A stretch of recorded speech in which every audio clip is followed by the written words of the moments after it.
Oi, pessoal, aqui é a professora Thais e nessa aula 1 a gente vai falar sobre os tipos de exantemas. Fica ligadinho e anota tudo aí. Né? Quando a gente fala em exantema, nós estamos falando em alterações cutâneas, alterações da pele, né?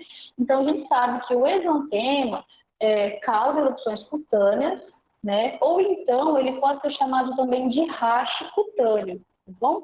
Então, quando vocês ouvirem falar em racho cutâneo, é sinônimo de exantema, tá? É uma palavra em inglês que significa esse exantema, essas alterações, essas erupções cutâneas, tá? E essas erupções, elas são disseminadas pela pele, né? Elas não ficam concentradas apenas em membros, né?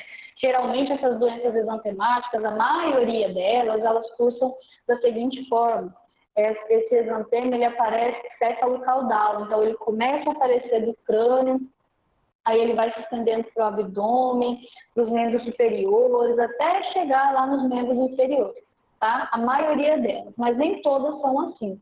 Algumas, a disseminação desse exantema, nós chamamos de disseminação centrípeta, né? Porque pode partir do centro, da região, por exemplo, do tronco, né? Então, isso parte aqui do tronco e isso vai se disseminando, né? Do tronco ele vai para os membros superiores, vai para os membros inferiores e vai para a cabeça, tá bom?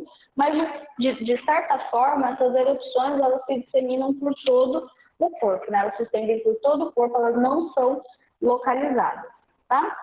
E, geralmente, essas doenças, elas são febris, né? A maioria delas cursam aí com febre. Algumas têm febre alta, algumas têm febre baixa, mas é importante falar que nem todas causam febre, tá bom? Geralmente são febris, mas não é regra que todas as doenças antemáticas infecciosas devam causar febre. E a grande maioria é viral, tá? Vocês vão ver que a gente vai falar aí dessas doenças infecciosas, exantemáticas, né? Por exemplo, a gente tem o sarampo, a gente tem a rubéola, né? A gente tem a varicela, né? A grande maioria dessas doenças, elas são virais. A gente vai ter apenas uma que é bacteriana, né? Vocês vão ver que é a escarlatina, né? Que é uma doença exantemática infecciosa bacteriana. E nós temos o Kawasaki, que é de origem reumatológica, tá? De resto, todas são virais, tá? Com exceção dessas duas que eu falei agora aqui. Bom, e é importante a gente fazer um diagnóstico diferencial, né, dessa doença exantemática para intoxicações alimentares ou intoxicação medicamentosa, doenças inflamatórias não infecciosas, por exemplo, a vasculite. Por quê? Né? É importante a gente fazer uma anamnese, fazer, né, a coleta aí desses dados, fazer uma anamnese bem feita, né? A gente precisa colher dados da idade da criança. Isso é muito importante porque algumas doenças exantemáticas infecciosas são restritas, por exemplo, a lactentes, outras são restritas ao grupo de pré-escolar e escolar, né? Então, a faixa etária é um dado super importante para a gente conseguir fechar o diagnóstico diferencial dessa doença exantemática. A gente precisa saber do que a criança se alimentou, se ela fez uso de alguma medicação, comeu alguma coisa diferente, porque isso pode não ser uma doença infecciosa, isso pode ser em decorrência de uma intoxicação, né, de uma alergia, tá? Por que eu estou falando isso, pessoal? Porque esses exantemas, vocês vão ver que os exantemas, eles são muito semelhantes, né? A gente tem algumas, né, que se caracterizam aí por exantema coliforme, né? A gente fala que apresenta todos os estágios de exantema. Vocês vão ver que a gente tem exantema em mácula, em pápula, né? A gente tem as pústulas, a gente tem as crostas. Então, tem doenças que elas ficam só na fase da mácula e da pápula, né? Não causam lesões maiores na pele. Mas tem algumas das exantemáticas que chegam a causar pústulas e crostas. Então, passa por todos os estágios de exantema, tá? Mas a maioria delas tem como característica mácula papular, né? Que só forma a mácula e a pápula.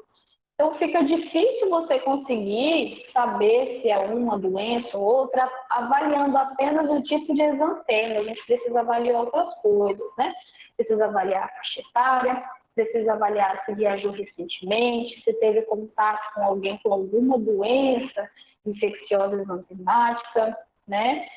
Precisamos verificar situação vacinal, né? Então, tem algumas coisas importantes que vão ajudar a diferenciar aí, né? Obviamente, além dos exames de laboratório que poderão ser feitos, tá? Então, para a gente continuar aqui, é preciso saber que tem uma diferença de exantema e de exantema, né? O exantema é qualquer alteração da cor ou relevo da pele, né? Então, quando a gente está falando de exantema, são essas alterações cutâneas, que é o que a gente acabou de falar, tá? Como eu falei para vocês, a gente tem exantema maculopapular, a gente tem exantema pápulo-vesicular, a gente tem exantemas, né, polimórficos, tá? Então, a gente tem essas características aí de alteração da pele. E o exantema é quando a gente tem alteração da mucosa oral. Pode ser que alguma dessas doenças exantemáticas elas causem alterações da mucosa, né?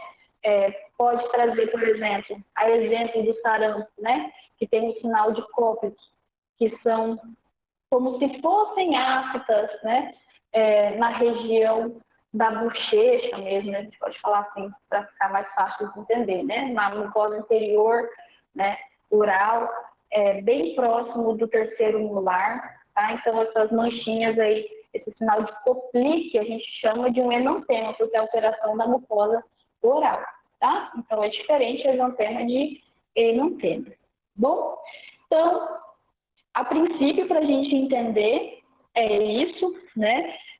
Para a gente fechar, é importante que vocês saibam que essas doenças, elas podem apresentar, na maioria das vezes, manifestações sistêmicas, né? Há um exemplo que a gente não vai falar aqui, mas nós já falamos em outro momento, que é a meningite. A meningite, lembra que ela pode trazer essas alterações exantemáticas, principalmente por meningococo. Nós temos a meningococcemia, né? Pode causar aquele exantema, né? Pode causar tromboembolismo, né?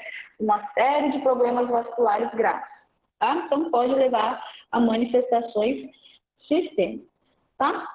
Então, vamos para a próxima. A gente vai falar, né? Dos tipos de exantema, então. Como eu falei para vocês, o exantema ele pode ser classificado em mácula papular, pápulo vesicular, e a gente tem também o exantema petequial, tá? Então, o exantema maculopapular, como eu falei para vocês, é o mais comum entre essas doenças exantemáticas infecciosas, tá? Então, o maculopapular é o mais recorrente. Então, o que pode acabar levando aí a confusão de diagnóstico, né? Então, a gente precisa de alguns outros fatores, né? Por exemplo, essa doença teve período prodrômico? Não, né? A gente vai falar disso mais para frente, né? Mas pródromos são sinais e sintomas que antecedem aí os sinais realmente dessa doença, né? Características dessa doença. Pode, por exemplo, anteceder o exantema, né? Então, pode ser que essa criança tenha uma síndrome gripal, né? Então, está com uma gripe. Está com gripe, está com coriza, né? Tá tossindo, está tendo uma febrinha. Então, esses são pródromos, que são sinais e sintomas que antecedem a doença e que não são sinais específicos, né? Pode ser qualquer outra coisa, tá bom?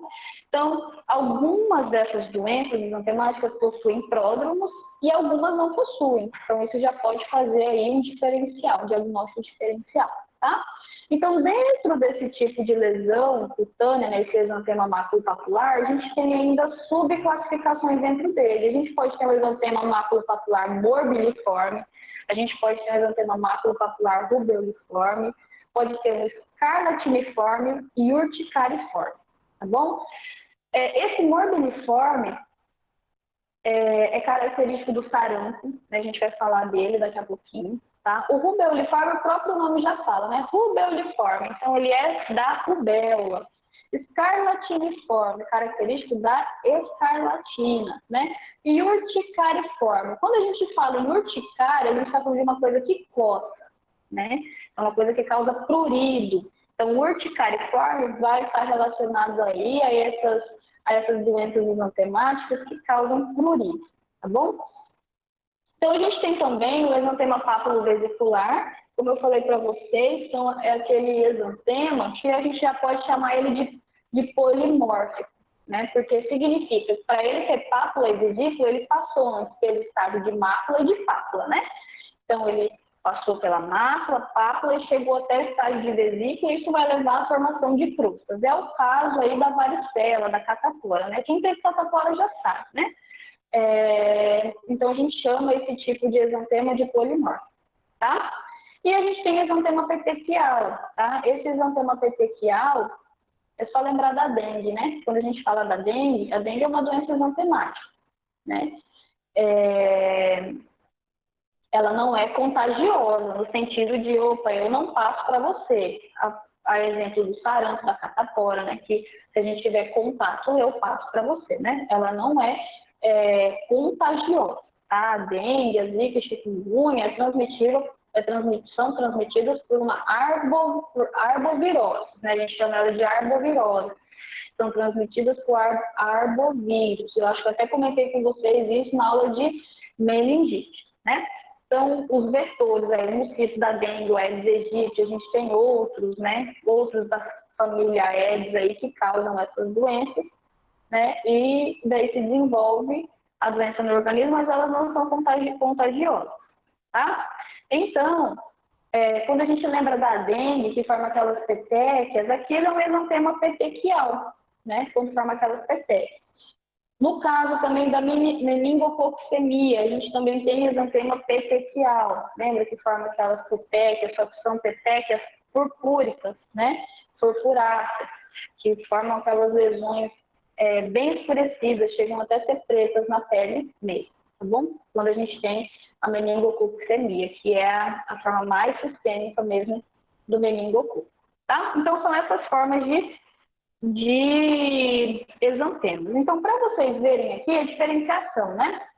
Nessa imagem a gente tem um tipo de exantema maculopapular do tipo morbiliforme, tá? Então, qual que é a característica? São lesões pequenas, de 3 a 10 milímetros, são avermelhadas, permeiam a pele e são confluentes, né? Então, se a gente olha o corpinho desse bebezinho aqui, né? Eles acabam formando como se fossem placas, né? Então, placas bem vermelhas. Então, quando a gente olha aqui, deixa eu botar minha canetinha aqui. Deixa eu ver. Ele não vai abrir, porque está só no módulo aqui. Então, tá. Aqui nessa imagem, vocês conseguem ver, né? O corpo do bebezinho, né, forma essas placas, como se fosse assadura, tá vendo? Lembra como se fosse uma assadura, vai formando essas placas mais confluentes. Elas não ficam só separadinhas dessa forma, pode formar essas placas assim, né? E lembrando que esse exantema maculopapular, ele é apenas uma elevaçãozinha da pele, né? A gente tem a vermelhidão, que fica vermelho, e pápula, por quê? Quando a gente fala em pápula, forma uma sobressaliência nessa pele, tá? Então, é a mácula, forma essa vermelhidão, e ela fica mais sobrelevadinha, tá? Então, por isso, maculopapular. Esse aqui também é um exemplo, ó, característica do sarampo. Kawasaki também pode ter esse tipo de exantema maculopapular morbiliforme, tá vendo? Né, bem confluente, a gente tem alguns que são separadinhos, mas a gente tem esses exantemas maculopapular bem confluentes aqui, formando essas placas, tá? Bom, a gente tem o rubeuliforme dentro do maculopapular, né, como eu falei para vocês, ele é característico aí da rubéola e também pode ser característico da roséola, que é o exantema súbito, tá?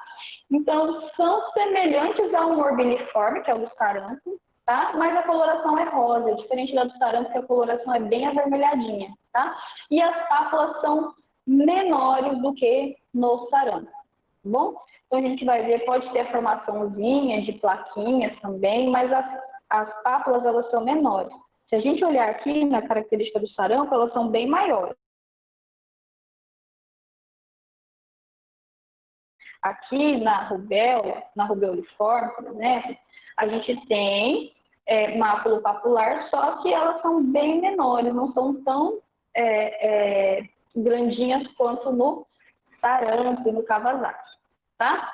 Então, essa é a característica. A rubéola, galera, antigamente, ela era conhecida como sarampo de 3 dias, né?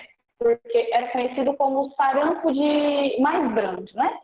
Então, a rubéola, até muito tempo, ela foi definida dessa forma, porque os sinais e sintomas, o tipo de exantema eram bem parecidos. Só que aí foi se estudando, e identificou que não, a rubéola não era sarampo de 3º dia, não era a mesma coisa que o sarampo, né? Tinha suas características específicas, então tornou-se uma nova doença, tá?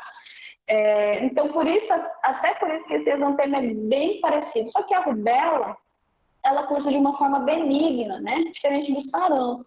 O sarampo, ele pode matar, né? A rubéola, ela é mais benigna, tá?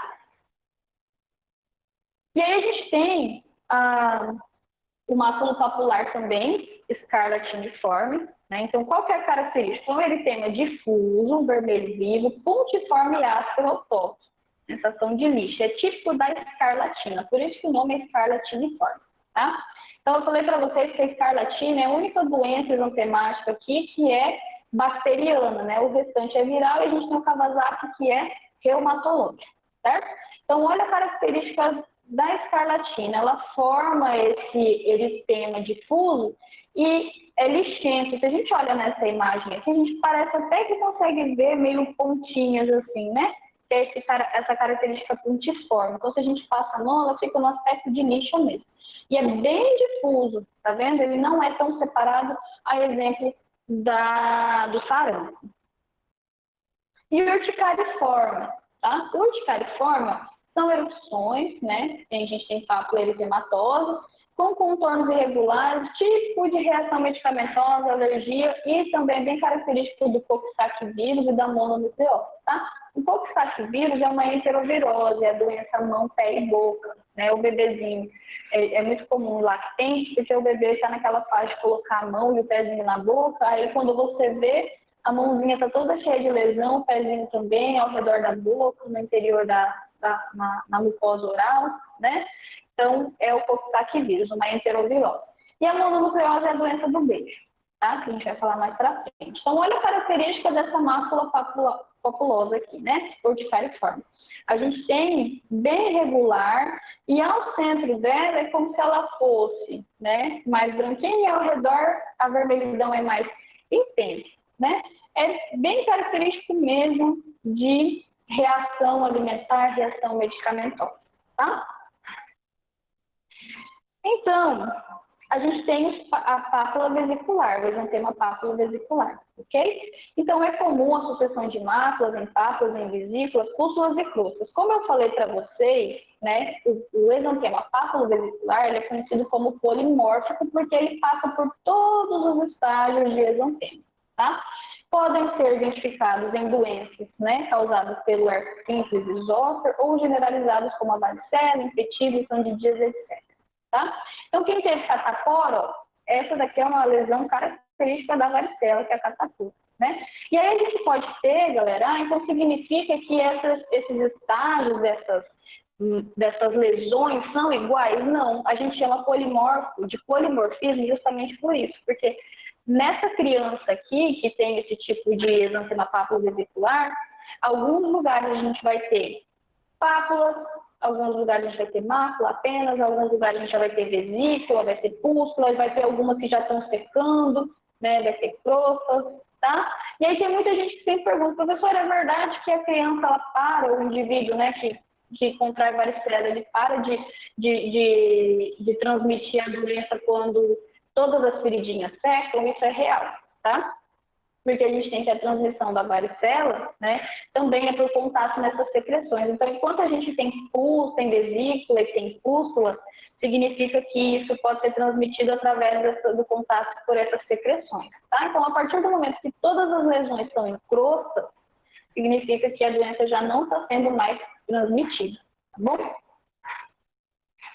Aí a gente tem o tipo de exantema petequial ou purpúrico, né? Esse daqui é um exemplo da meningococcemia, que vocês já até tinham visto lá na meningite, né?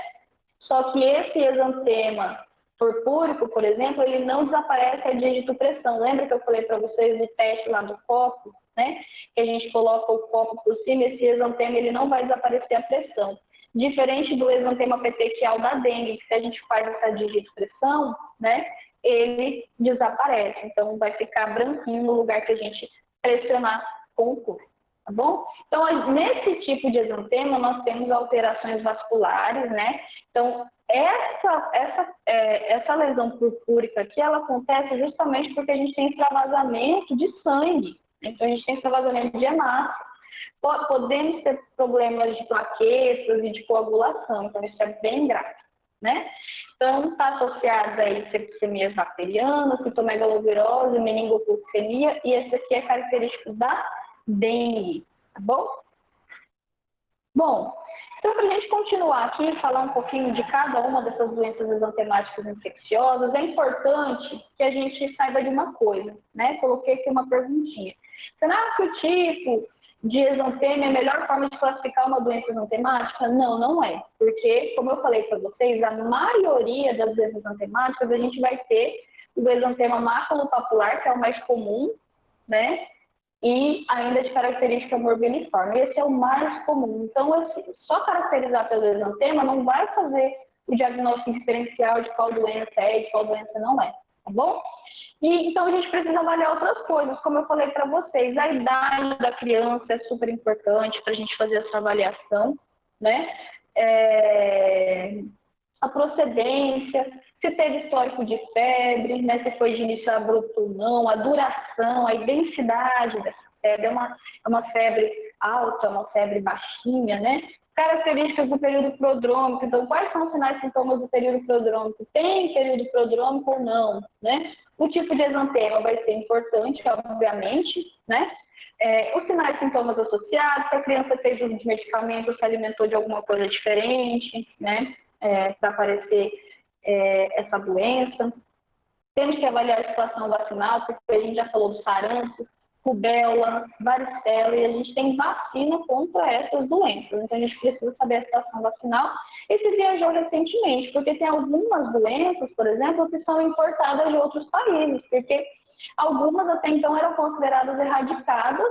Então, a gente pensa que, então, se viajou, sei lá, para a China, para a Venezuela, pode ter trazido essa doença de lá, tá? Ou se teve contato com algum paciente que estava contaminado por alguma doença, né? Um paciente de caso índice. Bom, então, dentro dessas doenças infecciosas, exantemáticas, como eu falei para vocês, a maioria são virais, mas a gente tem bacteriana e reumatológica. Eu já falei para vocês quais são as bacterianas e a reumatológica, né? Então, a bacteriana é escarlatina, a reumatológica é Kawasaki, o restante é viral, né? Então, sarampo é viral, rubéola, o eritema infeccioso, exantema súbito, que a gente vai falar, mononucleose, varicela, coxsackie-vírus, a dengue, zika e chikungunya, que a gente não vai falar aqui, tá? Porque não são contagiosas, então a gente não vai falar nesse momento, mas essas são virais. E aí eu já trouxe aqui, ó, mostrando para vocês quais são as que têm exantema maculopapular: o sarampo, rubéola, eritema infeccioso, exantema súbito, mononucleose, a escarlatina e Kawasaki. E quais têm exantema papilo-vesicular? A varicela, né, doenças por herpes e o coxsackie-vírus, tá? São essas que a gente tem essa diferenciação aí. Então, tá vendo, ó, quais tem exantema maculopapular? A maioria, né? Aí a gente tem essa minoria aqui que pode apresentar, né, exantema papilo-vesicular, tá bom?